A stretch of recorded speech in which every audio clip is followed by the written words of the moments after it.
ಪ್ರಯೋಗಾತ್ಮಕ ಬೋಧನೆಯಿಂದ ಜೀವಶಾಸ್ತ್ರ ಪಾಠ ಜೀವಂತಗೊಳಿಸಿದ ಶಿಕ್ಷಕ ಪವನ ಶೆಟ್ಟಿಗೌಡರ ಸರ್ಕಾರಿ ಶಾಲೆಯ ನವೀನ್ ಶಿಕ್ಷಣಕ್ಕೆ ಮೆಚ್ಚುಗೆ. ಹಾರುಗೇರಿ ಪಟ್ಟಣದ ಪಿಎನ್ ಶ್ರೀ ಸರ್ಕಾರಿ ಪ್ರೌಢ ಶಾಲೆಯಲ್ಲಿ ಶಿಕ್ಷಕರೊಬ್ಬರು ಜೀವಶಾಸ್ತ್ರ ಪಾಠವನ್ನು ಪ್ರಯೋಗಾತ್ಮಕವಾಗಿ ಬೋಧಿಸಿ ವಿದ್ಯಾರ್ಥಿಗಳ ಗಮನ ಸೆಳೆದಿದ್ದಾರೆ.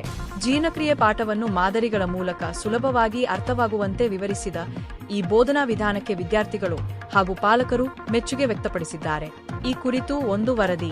ಬೆಳಗಾವಿ ಜಿಲ್ಲೆಯ ರಾಯಬಾಗ ತಾಲೂಕಿನ ಹಾರುಗೇರಿ ಪಟ್ಟಣದ ಪಿಎನ್ ಶ್ರೀ ಸರ್ಕಾರಿ ಪ್ರೌಢ ಶಾಲೆಯಲ್ಲಿ 10ನೇ ತರಗತಿ ವಿದ್ಯಾರ್ಥಿಗಳಿಗೆ ಜೀವಶಾಸ್ತ್ರ ವಿಷಯದ ಜೀವನಕ್ರಿಯೆ ಪಾಠವನ್ನು ಶಿಕ್ಷಕರಾದ ಪವನ ಶೆಟ್ಟಿಗೌಡರ ಅವರು ಪ್ರಯೋಗಾತ್ಮಕವಾಗಿ ಬೋಧಿಸಿದರು.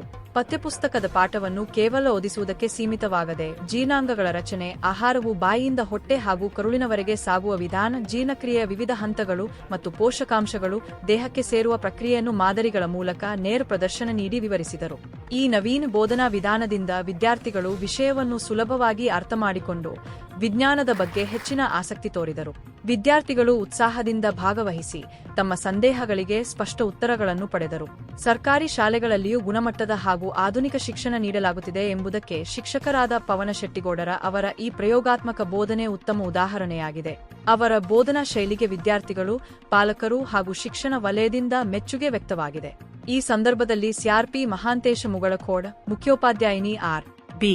ಖೇಮಲಾಪುರೆ, ದೈಹಿಕ ಶಿಕ್ಷಣ ಶಿಕ್ಷಕರಾದ ಸರ್ದಾರ ಜಮಾದಾರ ಹಾಗೂ ಸುರೇಶ್ ಹಿಪ್ಪರಗಿ ಉಪಸ್ಥಿತರಿದ್ದರು. ವರದಿ ಹನುಮಂತ ಸನ್ನಕ್ಕಿನವರ UK1 ನೂದ್ಯೆ.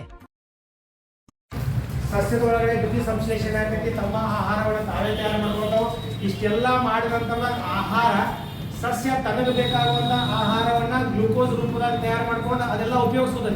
ಆದರೆ ಹೆಚ್ಚಿನ ರೂಪದ ಗ್ಲೂಕೋಸನ್ನು ರಸದಾನಿ ಒಳಗಡೆ ಪಿಷ್ಟವಾಗಿ ಸಂಗ್ರಹ ಆಗತ್ತೆ. ಅದು ಎಲೆ ಒಳಗಡೆ, ಕಾಂಡದ ಒಳಗಡೆ ಅಥವಾ ಅದರ ಬೀಜದ ಒಳಗಡೆ ಸಂಗ್ರಹ ಆಗುತ್ತೆ. ಅಂಥ ಒಂದು ಬೀಜ ಯಾವುದಪ್ಪ ಅಂತಂದ್ರೆ ನಮ್ಮ ಈ ತಿನ್ನುವಂಥ ಅಕ್ಕಿ ಇದ್ಲು. ಈ ಅಕ್ಕಿ ಒಳಗಡೆ ಏನದಪ್ಪ ಅಂದ್ರೆ ಈಗ ಆಲ್ರೆಡಿ ಪಿಷ್ಟ ಅಂದ್ರೆ ಸ್ಟಾರ್ಚ್ ಐತಿ. ಈ ಸ್ಟಾರ್ಚನ್ನು ನಾವೇನು ಮಾಡೋಣಪ್ಪ ಅಂದ್ರೆ ಈಗ ಇದ್ರ ಒಳಗಡೆ ಸ್ಟಾರ್ಚ್ ಐತಿ ಅನ್ನೋದು ಹೆಂಗೆ ಪತ್ತೆ ಹಚ್ತಪ್ಪ ಅಂದ್ರೆ ಸ್ಟಾರ್ಚ್ಗೆ ಅಯೋಡಿನನ್ನು ಹಾಕಿದ್ರಪ್ಪ ಅಂತಂದ್ರೆ ಈ ಅಯೋಡಿನ್ ನಮಗೆ ಸುಲಭವಾಗಿ ಸಿಗ್ತಕ್ಕಂಥ ಆಸ್ಪತ್ರೆ ಒಳಗಡೆ ಏನಿದು ಪವಡಿನ್ ಅಂತಕ್ಕಂಥದ್ದು ಏನು ಔಷಧ ಸಿಗೋದ್ರೊಳಗಡೆ ಅಯೋಡಿನ್ ಮಿಕ್ಸರ್ ಇದ್ರ ಒಳಗಡೆ ನೀವು ಗಮನಿಸ್ಬೋದು. ಇದ್ರ ಕಲರ್ ಹೆಂಗದಪ್ಪ ಅಂದ್ರೆ ಅನ್ನದ ಕರ ಫೈಟ್ ಐತಿ. ಆದ್ರೆ ಇದ್ರ ಒಳಗಡೆ ಸ್ಟಾರ್ಚ್ ಐತಿ, ಪಿಷ್ಟ ಐತಿ ಅಂತ ನಮಗೆ ಯಾವಾಗ ಗೊತ್ತಾಗೈತಪ್ಪ ಅಂದ್ರೆ ಇದ್ರ ಒಳಗಡೆ ನಾವು ಈ ಅಯೋಡಿನ್ ಮಿಶ್ರಿತ ಸೊಲ್ಯೂಷನ್ ಹಾಕಿದ ತಕ್ಷಣ ಬದಲಾವಣೆ ಆಗೈತಿ, ಬಣ್ಣ ಬದಲಾವಣೆಯಾಗಿ ಬರ್ತದೆ. ಈಗ ನೀವು ಇದ್ರೊಳಗೆ ಯಾವ್ದ್ರ ನೇರಳೆ ಬಣ್ಣ ಐತ್ರಿ ಅಂದ್ರೆ ಗಡದ ನೀಲಿ ಕಲರ್ ಇಲ್ಲ. ಈಗ ನೋಡ್ರಿ ಇದ್ರೊಳಗೆ ನಾವು ಮಿಕ್ಸ್ ಮಾಡ್ತೀನೋ ಅದಾಗ ಈಗ ನೀವು ನೋಡ್ಬೋದು ನಿಮ್ಮ ಕಣ್ಣು ಮುಂದೆ ಏನಾಯ್ತದ ನೀಲಿ ಬಣ್ಣಕ್ಕೆ ಕಾಣಿಸ್ರಿ, ಕಾಣಿಸಲ್ಲ ಎಲ್ಲರಿಗೂ? ಇದು ನೇರಳೆ ಬಣ್ಣಕ್ಕೆ ಬರ್ತಲ್ಲ, ಗಮನಿಸಿಲ್ಲ?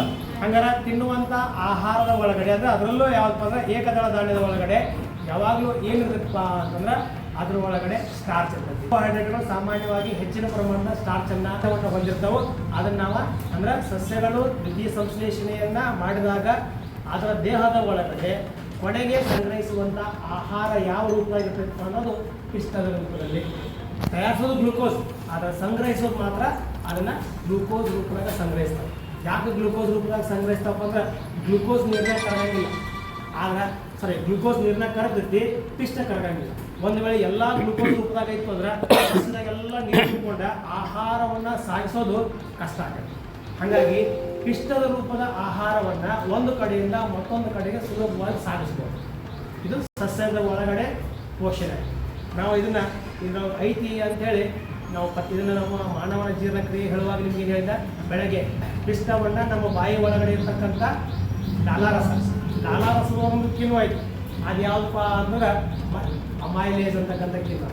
ನೀವು ನೀನು ಒಂದು ಸಣ್ಣ ಪ್ರಯೋಗ ಮಾಡೋಕೆ ಹೇಳಿದ್ರು, ಬರೀ ಅವಲಕ್ಕಿ ತಗೊಳ್ರಿ, ನಾಲ್ಗೆ ಟೇಸ್ಟ್ ನೋಡ್ರಿ, ಟೇಸ್ಟ್ ಇರೋಂಗಿಲ್ಲ. ಅದನ್ನ ಬಾಯಾಗಿಟ್ಟು ನೀವು ಆಮೇಲೆ ಅದನ್ನ ಕಚ್ಚಿ ಅದನ್ನು ಗಂಜಿಗತೆ ಮಾಡ್ತಿಲ್ಲ, ಆವಾಗ ಅದಕ್ಕೆ ರುಚಿ ಬರ್ತದೆ. ಯಾಕೆ ರುಚಿ ಬರ್ತೈತಪ್ಪ ಅಂತಂದ್ರೆ ನೀವು ಇರೋ ಈ ರೀತಿಯ ಪಿಷ್ಟ, ಈ ಅನ್ನದ ರೀತಿಯ ಪಿಷ್ಟ ಏನಾಗೈತಪ್ಪ ಅಂದ್ರೆ ತಿಂದ ನಂತರ ಬಾಯಲ್ಲಿನ ಲಾಲಾರಸದ ಅಮೈಲೇಸ್ ಏನು ಮಾಡ್ತೈತಪ್ಪ ಅದನ್ನು ಮಾಲ್ಟೋಸ್ ಆಗಿ ಸಕ್ಕರೆ ಅಣುಗಳಾಗಿ ಪರಿವರ್ತನೆ ಮಾಡ್ತದೆ.